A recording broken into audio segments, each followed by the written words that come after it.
Can India strike a trade deal with US ahead of reciprocal tariffs? All eyes on tax cuts. Explain. It is estimated by New Delhi that reciprocal tariffs, which come into effect from April 2, would hit 87 of its total exports to the US worth $66 billion. A US delegation headed by Brendan Lynch, the US Trade Representative's point person for South and Central Asia, is in India to discuss a trade deal with New Delhi during their 5-day visit starting Tuesday. As the visit comes before the reciprocal tariffs by the Trump administration kick in from April 2, there could be focus on lowering Indian import duties, reports suggest. Prime Minister Narendra Modi met Commerce Minister Piyush Goyal and External Affairs Minister S.J. Ishankar on Monday to reportedly discuss the upcoming tariff talks. Besides, two high-powered delegations from Washington, including National Security Advisor Mike Waltz and U.S. Vice President J.D. Vance, are also expected to visit India next month, The Hindu reported. It is estimated by New Delhi that reciprocal tariffs would hit 87 of its total exports to the U.S. worth $66 billion, two government sources with knowledge of the matter told Reuters. Under the deal, India is open to reducing tariffs on 55 of U.S. goods it imports that are now subject to tariffs ranging from 5 to 30, Reuters reported. In this category of goods, India is ready to substantially lower tariffs or even scrap some entirely, on imported goods worth more than $23 billion from the U.S. Overall, the U.S. trade-weighted average tariff has been 2.2, the World Trade Organization data shows, compared with India's 12.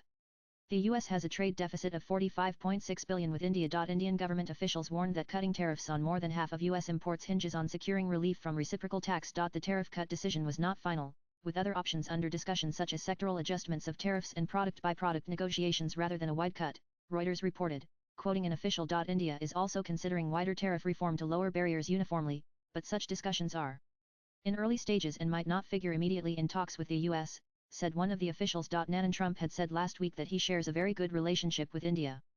But the only problem he has with the country is that it is one of the highest tariffing nations in the world. I have a very good relationship with India, but the only problem I have with India is they're one of the highest tariffing nations in the world. I believe they're going to probably be lowering those tariffs substantially, but on April 2, we will be charging them the same tariffs they charge us, Trump told Breitbart News, an American news, opinion, and commentary website, in an interview. On March 5, Trump criticized the high tariffs charged by India and other countries, terming them as very unfair, and announced reciprocal tariffs from April 2 on nations that impose tax on American goods. If you don't make your product in America, however, under the Trump administration, you will pay a tariff, and in some cases, a rather large one, PTI quoted Trump as saying. Other countries have used tariffs against us for decades and now it's our turn to start using them against those other countries. On average, the European Union, China, Brazil, India, Mexico, and Canada, have you heard of them, and countless other nations charge us tremendously higher tariffs than we charge them, Trump said. It's very unfair. India charges us auto tariffs higher than 100, he added. India-US trade, including goods and services, will reach $200 billion, with a trade deficit of about $45 billion in India's favor, which Trump has asked India to address. In an interview to the Allen podcast over the weekend, U.S. Commerce Secretary Howard Lutnick said he had raised the sharp divide in deficits and in import duties during PM Modi's visit to Washington in February.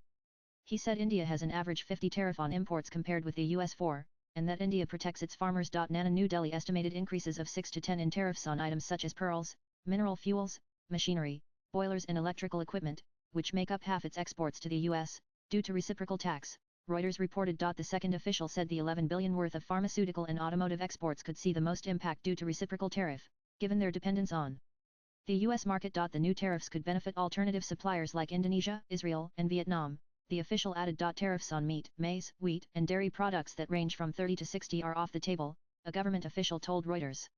But those on almonds, pistachio, oatmeal, and quinoa may be eased. Lutnick asked India to think big after it cut tariffs on high-end motorcycles and bourbon whiskey this year. New Delhi will also push for phased cuts in automobile tariffs, now effectively more than 100, a fourth official said. Nanan India did not want to lose the U.S. as a trading partner, Sunil Barthwal told the Parliamentary Standing Committee, but vowed at the same time, we will not compromise on our national interest, according to two people who attended the Closetor meeting. India must be cautious while negotiating the trade agreement with the U.S., as the absence of fast-track trade authority in America makes any pact vulnerable to congressional changes, economic think tank Global Trade Research Initiative GTRI said on Tuesday. It also said the certification process allows the U.S. to effectively renegotiate the trade agreement after it is signed, demanding domestic legal changes, regulatory reforms, and policy shifts that could undermine India's sovereignty. The U.S. Fast-Track Trade Authority, also known as Trade Promotion Authority, is a special mechanism that allows the American president to negotiate trade agreements and present them to Congress for an up or down vote without amendments or procedural delays. This authority has historically played a key role in finalizing and approving FTA's free trade agreements swiftly,